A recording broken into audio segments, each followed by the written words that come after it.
नमस्कार। Doctor Veena Kaushik, SPC राजकीय महाविद्यालय अजमेर। आज का मेरा टॉपिक है पुनर्जागरण पार्ट सेकंड।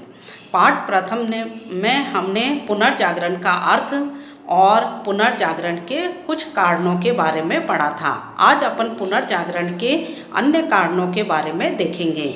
तो पुनर्जागरण का चौथा और प्रमुख कारण था छापे खाने का आविष्कार। छापे खाने के आविष्कार ने पुनर्जागरण के विकास में महत्वपूर्ण योगदान दिया है। 1450 में इसका आविष्कार एक जर्मन गुटनबर्ग ने किया। कुछ समय में ही यूरोप के विभिन्न देशों में हम देखते हैं कि छापे खानों की स्थापना होने लगी, जिसके परिणाम स्वरूप पुस्तकों, समाचार पत्रों अधिक मात्रा में छपने लगे।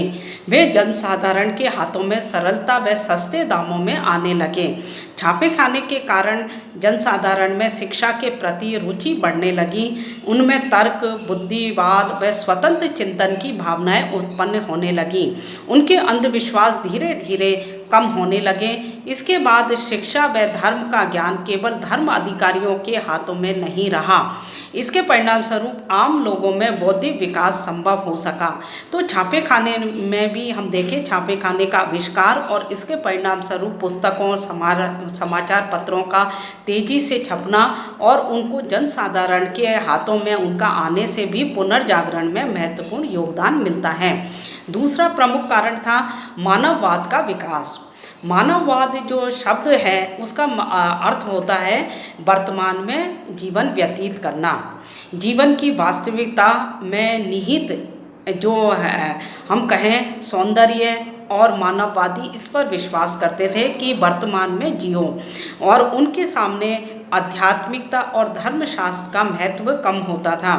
वे जीवन को आनंद से बिताना चाहते थे, दूसरे जन्म के लिए चिंता नहीं करना चाहते थे। उन्होंने व्यक्ति के पूर्ण विकास को मानव जीवन का चरम लक्ष्य माना। इस धारणा से मानववादी धीरे धीरे धार्मिक आडंबरों से मुक्त होने लगे और अपना स्वतंत्र चिंतन करने लगे, जिसके कारण धर्मशास्त्र में लोगों की रुचि कम हो गई और धर्म अधिकारियों के प्रभाव में भी कमी आई।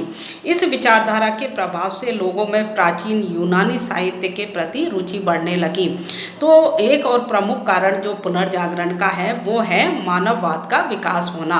मानववाद के कारण हम देखें तो यूरोपवासी वर्तमान में जीने लगे और वर्तमान को अच्छी तरह से व्यतीत करने के लिए अपना धन को खर्च करने लगे, भव्य मकानों का निर्माण करने लगे, उन्हें चित्रों से और विभिन्न कलाकृतियों से सजाने लगे। तो वास्तविकता पर अधिक ध्यान देने लगे, जिसके कारण से धर्म अधिकारियों का उन पर प्रभाव धीरे धीरे कम होने लगा। और अगला कारण है वैज्ञानिक चेतना। 15वीं शताब्दी से 17वीं शताब्दी के बीच विज्ञान की धीरे धीरे उन्नति हुई। वैज्ञानिक ने प्रयोग और तर्क के आधार पर सत्य की खोज करने का प्रयास किया। इसका परिणाम यह हुआ कि मनुष्यों के विचार तर्क प्रधान होने लगे। वे किसी भी बात को बिना प्रमाण के मानने को तैयार नहीं थे, जिसके कारण जनसाधारण में व्याप्त, हम कहें, अंधविश्वास दूर होने लगे। वैज्ञानिक खोजों के कारण मनुष्य का झुकाव तर्क, प्रयोग और विज्ञान की ओर होने लगा। इससे भी पुनर्जागरण को प्रोत्साहन मिला। इस संबंध में हम देखें तो कोपरनिकस वैज्ञानिक ने ज्योतिष और खगोल के क्षेत्र में अनेक नए आविष्कार किए। इस काल में शरीर विज्ञान के क्षेत्र में भी नए आविष्कार हुए। इन सभी कारणों से, इन वैज्ञानिक उन्नति और चेतना से जो जनता है उसमें एक नई जागृति आई और पुनर्जागरण को प्रोत्साहन मिला। अगला कारण है कि भौगोलिक खोजें। यूरोप के पुनरुत्थान और विकास में भौगोलिक खोजों का भी महत्वपूर्ण योगदान रहा है। तुर्कों द्वारा कुस्तुनतुनिया पर अधिकार के कारण यूरोप वासियों को एशिया आने के लिए नवीन मार्गों की खोज करने के लिए बाध्य होना पड़ा, जिसके परिणाम स्वरूप अमेरिका व भारत के समुद्री तटों की खोज हो सकी। इन भौगोलिक खोजों के कारण ही यूरोप के व्यापारी भूमध्य सागर के क्षेत्र से बाहर निकलकर अन्य महासागरों में व्यापार करने लगे, जिससे वे विश्व की अन्य सभ्यताओं के संपर्क में आए, जिसके कारण यूरोप वासियों में नवीन विचारधारा और पनपी और वे सामंत और धर्म अधिकारियों के अत्याचारों से मुक्त होने का प्रयास करने लगे, उनके अंधविश्वास दूर होने लगे। तो इस प्रकार से भौगोलिक खोजों ने नई नई जगहों की खोज की और दूसरी जगह जाने से, दूसरे सभ्यता के लोगों से मिलने जुलने से के कारण यूरोप वासियों में नवीन विचारधाराएं पनपने लगी। धर्म अधिकारियों के अत्याचार और उनके रूढ़िवादियों से वो मुक्त होने लगे। यूरोप के ज्ञान विज्ञान और शिक्षा और कला के क्षेत्र में नवीन मार्ग खुले, नवीन विचारधाराएं आने लगी, दूसरे देशों के साथ व्यापारिक संबंध स्थापित होने लगे। तो भौगोलिक खोजों के कारण दूसरे देशों से संपर्क ने भी पुनर्जागरण में योगदान दिया है। अब उसके बाद अगला कारण है वैज्ञानिक क्रांति, अर्थात व्यापार का विकास होना। भौगोलिक खोजों के परिणाम स्वरूप हम देखें तो यूरोप का व्यापारिक क्षेत्र में जो व्यापारिक क्षेत्र था वो बढ़ने लगा।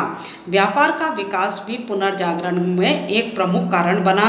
व्यापार के बढ़ने से यूरोप में धन आने लगा और धनी व्यापारी अपने जीवन को सुख से व्यतीत करने लगे, अपने रहने के लिए भव्य मकानों का निर्माण करने लगे। पर्याप्त संपत्ति के कारण व्यापारियों को अध्ययन करने के अवसर मिले, वे राजनीति व प्रशासन में भाग लेने लगे, शासन प्रणाली में भी वे परिवर्तन चाहने लगे और कैथोलिक पादरी जो व्यापार लेना को बुरा मानते थे, अतः धनी वर्ग के लोग चर्च और धर्म अधिकारियों की अवहेलना करने लगे।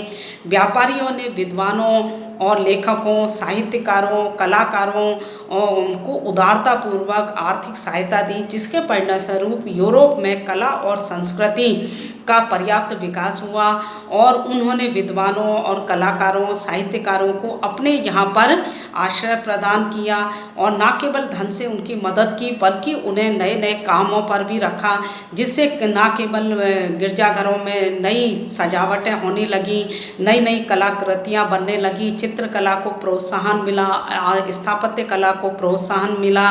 तो ये व्यापारी और धनी व्यापारियों के कारण हम देखें तो यूरोप में पुनर्जागरण में तेजी आने लगी। व्यापार के कारण व्यापारी वर्ग अन्य देशों के संपर्क में आया, उन्हें अनेक देशों के विचारों को उन्होंने अपनाया और उन्हें अपने जीवन में खुद उनको अपने जीवन में उतारना प्रारंभ किया। तो व्यापारिक खोजों के कारण, वैज्ञानिक उन्नति के कारण, भौगोलिक क्षेत्रों में खोजों के कारण हम देखें पुनर्जागरण में महत्वपूर्ण योगदान मिला। धन्यवाद।